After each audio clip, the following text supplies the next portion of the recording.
दोस्तों, आपके अपने YouTube channel dear brother knowledge TV में आपका स्वागत है।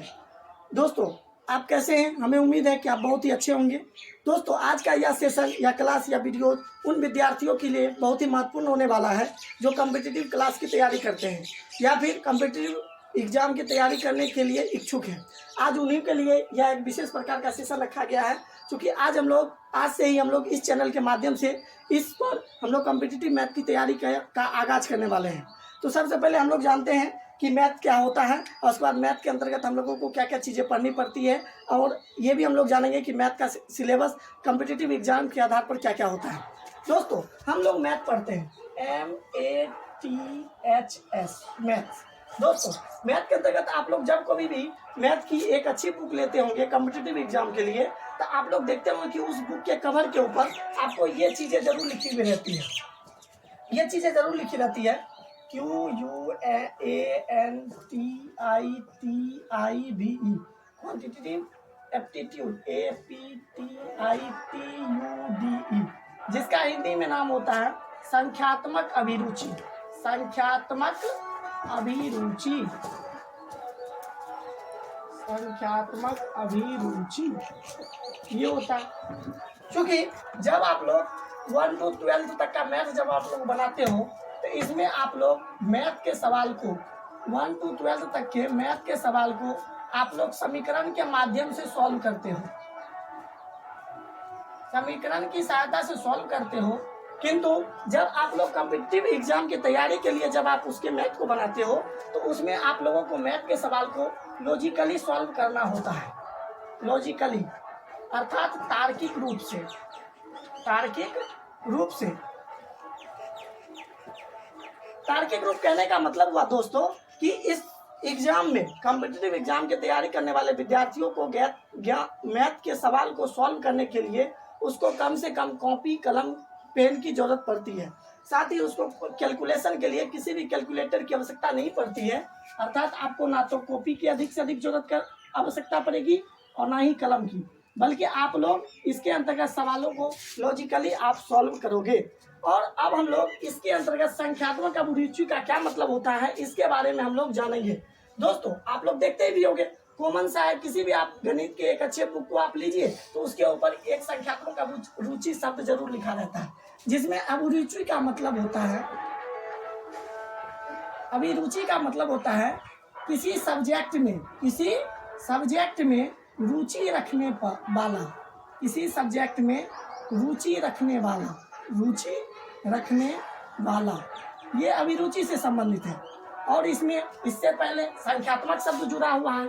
इसका मतलब ये हुआ कि यदि कोई व्यक्ति किसी संख्या में एक विशेष प्रकार की रुचि रखता है, यदि वह संख्याओं को विशेष प्रकार से समझते हुए वो विभिन्न प्रकार के सवालों को सॉल्व करने में अपनी रुचि व्यक्त करता है, तो वही संख्यात्मक अभिरुचि के अंतर्गत उसको हम लोग रख सकते हैं। अब दोस्तों, अब हम लोग जानेंगे कि हम लोग जब कॉम्पिटिटिव एग्जाम का मैथ सॉल्व करते हैं तो उससे पहले हम लोगों को मैथ का सिलेबस की जानकारी होना बहुत ही जरूरी है। तो अब हम लोग देखेंगे कि मैथ का सिलेबस किस प्रकार है।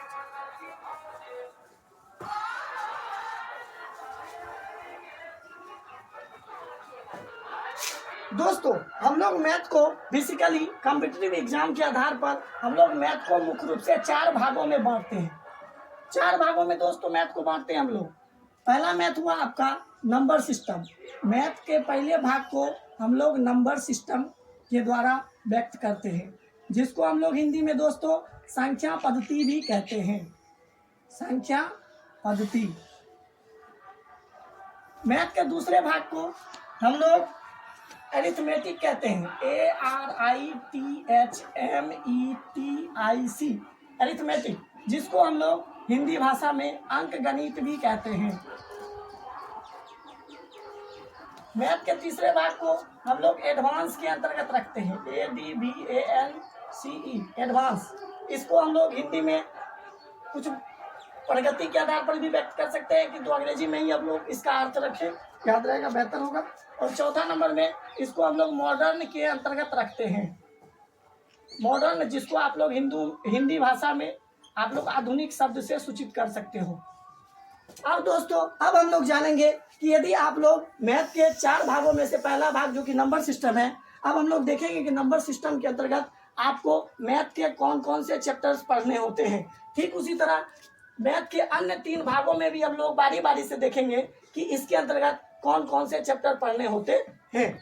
दोस्तों अब हम लोग देखते हैं कि नंबर सिस्टम के अंतर्गत हमको पहला चैप्टर आता है number system, NUMBER, number system, जिसको हिंदी में हम लोग संख्या पद्धति भी कहते हैं, संख्या पद्धति।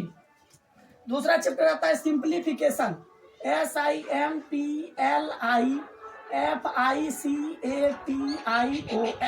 सिंप्लीफिकेशन को हिंदी में कहते हैं सरलीकरण, सरलीकरण।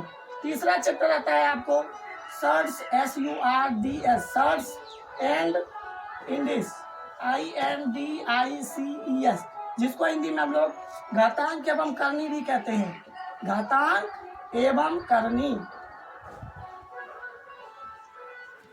नंबर सिस्टम के इस भाग के अंतर्गत चौथा भाग आता है LCM and HCF, LCM and HCF, जिसको हिंदी में आप लोग लॉसो एवं मौसो भी कहते हो, लॉसो एवं मौसो।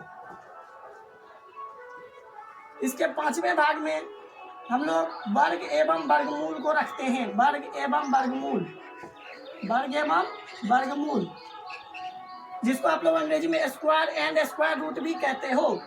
छठा भाग है घन एवं घनमूल, घन एवं घनमूल, जिसको आप लोग दोस्तों अंग्रेजी में क्यूब एंड क्यूब रूट भी कहते हो। अब हम लोग अरिथमेटिक के अंतर्गत मैथ के कौन कौन से चैप्टर्स पढ़ने होते हैं उसके बारे में हम लोग देखेंगे, जिसमें अरिथमेटिक के अंतर्गत पहला पार्ट है, जैसे कि हम लोग कह सकते हैं परसेंटेज, PERCENTAGE, जिसको हिंदी में आप लोग प्रतिशत भी कहते हो या प्रतिशतता, जो भी आप लोग कह लो। दूसरा है आपका प्रॉफिट एंड लॉस, जिसको हिंदी में आप लोग लाभ एवं हानि भी कहते हो। तीसरा चैप्टर है आपका मिक्सचर, जिसको हिंदी में आप लोग मिश्रण कहते हो।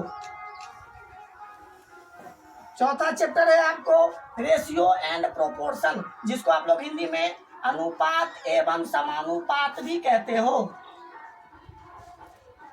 अनुपात एवं समानुपात। पांचवा चैप्टर है आपका एवरेज, AVERAGE, जिसको आप लोग हिंदी में औसत भी कहते हो, औसत। छठा चैप्टर है आपका टाइम एंड वर्क, जिसको आप लोग हिंदी में कार्य एवं समय भी कहते हो, कार्य एवं समय। सातवां चैप्टर है आपका पाइप एंड सिस्टम, जिसको आप लोग पाइप एवं टंकी भी कहते हो। आठवां चैप्टर है आपका टाइम एंड डिस्टेंस, जिसे आप लोग हिंदी में समय एवं दूरी भी कहते हो, समय एवं दूरी। नौवां चैप्टर है आपका एज, जिसको आप लोग हिंदी में आयु भी कहते हो। तो दोस्तों हम देख सकते हैं कि नंबर सिस्टम के इस भाग के अंतर्गत आपको 6 चैप्टर्स पढ़ने होते हैं, जबकि मैथ्स के अरिथमेटिक भाग के अंतर्गत आपको कुल 9 चैप्टर्स पढ़ने होते हैं।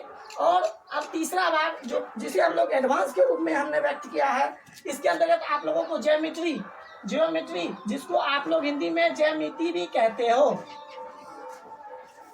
ज्यामिति पढ़ना होता है एडवांस के अंतर्गत। दूसरा है मेंसुरेशन, जिसको आप लोग हिंदी में क्षेत्रमिति भी कहते हो, जिसके अंतर्गत 2D एवं 3D डायग्राम से संबंधित आपको प्रश्न देखने को मिलते हैं। तीसरा भाग आपका अलजेब्रा, जिसको आप लोग हिंदी में बीजगणित कहते हो। दोस्तों बीजगणित भी एडवांस के अंतर्गत आता है। चौथा आप लोगों को है ट्राइगोनोमेट्री, जिसको आप लोग हिंदी में त्रिकोणमिति कहते हो। पांचवा चैप्टर है आपको कोऑर्डिनेट ज्योमेट्री, जिसको आप लोग हिंदी में निर्देशांक ज्यामिति भी कहते हो, निर्देशांक ज्यामिति। इस एडवांस के अंतर्गत आपको कुल 5 टॉपिक पढ़ने होते हैं, जिसमें ज्यामिति, क्षेत्रमिति, बीजगणित, त्रिकोणमिति और अंतिम चैप्टर निर्देशांक ज्यामिति होता है। ठीक, अब मैथ के चौथा भाग यानी कि अंतिम भाग, जिसको आप लोग मॉडर्न के द्वारा आप लोगों ने बांटा है, इसको आप लोग हिंदी में आधुनिक गणित को भी कह सकते हो। इस आधुनिक गणित के अंतर्गत हम लोग मुख्य रूप से 3 चैप्टर पढ़ते हैं, जिसमें पहला चैप्टर है परम्यूटेशन एंड कॉम्बिनेशन, जिसको आप लोग हिंदी में क्रमचय एवं संचय भी कहते हैं।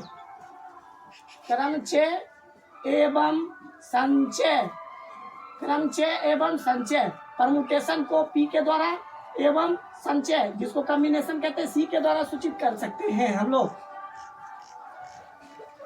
ये पहला टॉपिक, पहला चैप्टर। दूसरा आपको है प्रायिकता, जिसको आप लोग अंग्रेजी में प्रोबेबिलिटी भी कहते हो।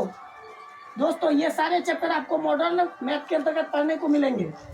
और तीसरा जो होता है DI, जिसको आप लोग हिंदी में डाटा इंस्टीट्यूशन के अंतर्गत आप लोग आंकड़ों का आकलन भी कहते हो। आंकड़ों का आकलन, आंकड़ों का आकलन।